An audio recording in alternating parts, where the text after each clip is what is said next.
Welcome to today's Explainer. We've got something really special lined up for you. We're going to take some deeply profound philosophical concepts and turn them into a highly practical, step-by-step instructional manual for your soul. If you've ever felt like spiritual texts are just way too abstract, or you're looking for an actionable way to cultivate your true essence, well, you're absolutely in the right place. Our source material today actually provides a concrete blueprint for spiritual growth, and we're going to break down every specific step right here, right now. So, here's our roadmap for this manual. We'll kick things off by unlocking the ultimate wisdom and defining the Mahayana aspiration. From there, we'll dive right into the three core cultivation steps: the universal parent, the universal child, and selfless contribution, before wrapping it all up with the great transformation. Let's get into it. Okay, Section 1, Unlocking the Ultimate Wisdom. To really kick off this spiritual practice, we have to look at what we're actually trying to achieve here. The source text points us toward a legendary spiritual text, the Diamond Sutra. It refers to it as the Himalayan Mountain of Wisdom, because, supposedly, it holds the infinite, profound mysteries of the entire universe. But, this brings up a pretty fascinating mystery. Why do so many people completely fail to grasp the Diamond Sutra's true meaning? I mean, even highly educated, super well-read folks who easily pick up complex concepts just never seem to uncover its actual depths. So, why exactly is this ultimate wisdom locked away from us? Well, according to the source material, the answer lies in this foundational quote from Zhu Feng. It says, "If a person aligns their body and soul through self-cultivation, true essence and true spirit will reside within, and great talent and virtue will manifest." So the text is arguing that the main barrier here isn't about your IQ or your background. It's entirely spiritual. Without doing the work of proper self-cultivation, that true essence just literally cannot reside inside you. And that brings us to Section 2, the Mahayana aspiration. If intellectual study isn't the magic key to unlocking the universe's mysteries, then what on earth is? Well, our manual identifies something called the Mahayana aspiration as the absolute highest spiritual prerequisite. The text makes it clear that without genuinely generating this specific aspiration, ultimate wisdom is basically going to stay a closed book. In fact, the source notes that the world-honored one explicitly said he was speaking specifically for those who already have this Mahayana heart and the highest aspirations. So this right here is the required foundation for any kind of deep understanding. All right, let's move right into the actual practice phase with Section 3, Step 1, Universal Parent. For this part of the manual, the source asks us to slow down a bit and really adopt a guided, imaginative mindset. Here are the three actionable steps of cultivation that we're going to detail today. Step 1 is acting as the universal parent, Step 2 is acting as the universal child, and Step 3 is minimizing ego and contributing.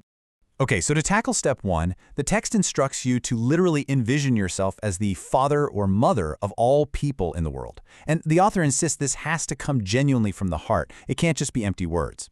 The source gives this really clear, inclusive list. You need to view people of all races, white, black, yellow, and folks from all belief systems, Muslims, Christians, Buddhists, communists, you name it, as your actual family. As their universal parent, your job is to genuinely wish for all these diverse groups to live harmoniously and joyfully, to have good food and rest, and to share a future filled with hope, all without causing any harm to nature. Now, this sets up a super fascinating comparison in the source between this universal parent mindset and the universal child mindset. While the parent is expansive, giving care, wishing harmony and joy for all your global children, the text notes that to achieve real spiritual balance, you've got to adopt the child mindset too. You can't just look down from a position of care. You also have to look up from a position of reverence, honoring all your parents and actively giving back. Which perfectly brings us to Section 4, Step 2, Universal Child. For this second step, the manual asks you to completely flip the script. You now need to guide your mind to place yourself in the position of a son or daughter to all the world's people. The text commands us to, quote, emulate the spirit of the cow, which consumes grass yet offers rich, sweet milk to nourish its caregivers. I mean, what a beautifully vivid metaphor, right?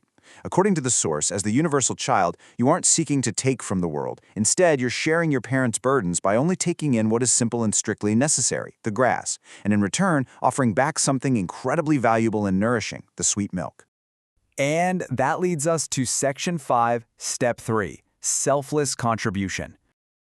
So having balanced the expansive, giving care of the parent with the humble reverence of the child, this final step focuses entirely on dealing with our own internal desires. The text instructs us to radically shift our personal proportions. We need to minimize our selfish desires to their absolute lowest possible limit while maximizing our capacity to serve and contribute. The source clarifies that this isn't about completely destroying your sense of self, but rather purposefully shrinking that slice of selfish desire way, way down. By expanding your capacity to serve others to its maximum limit, the text claims you will effectively gather that true essence and cultivate great talent. Finally, we arrive at Section 6, the Great Transformation. So what actually happens when you successfully implement these steps from the manual? Well, first off, the source says you achieve a state described as actionless action, or Wu Wei.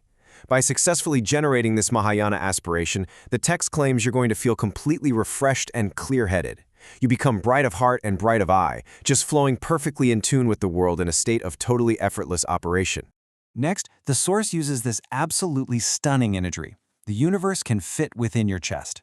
According to the text, with this newly expanded spiritual capacity, you'll finally be able to comprehend the deep inner teachings of figures like Jesus Christ and Lao Tzu. You'll understand those ultimate truths that were previously completely hidden from you, like the true meaning behind the Diamond Sutra. All of these incredibly profound concepts will just simply make sense within your expanded chest. And equally as powerful, it says, the earth can rest upon your palm. Basically, this means gaining total mastery and perspective over your actions in this world. The text promises that once you hold this aspiration, even if a spiritual guide tells you absolutely nothing, you'll just naturally know exactly how to speak, how to act, and how to walk the path of the greatest creator. You'll have that ultimate blueprint fully internalized. We've reached the end of our practical manual today, but honestly, the true work is just beginning. Our source leaves us with a massively powerful philosophical claim. Through our own internal transformation of consciousness, the myriad phenomena of the vast world will change. So, keeping this manual in mind, I want to leave you with a question. Will you try developing the Mahayana aspiration today? Will you look at a stranger and try to see a beloved child or a revered parent? Because according to this specific wisdom, changing your own mind really does hold the key to transforming the entire world. Thanks so much for joining me for this explainer.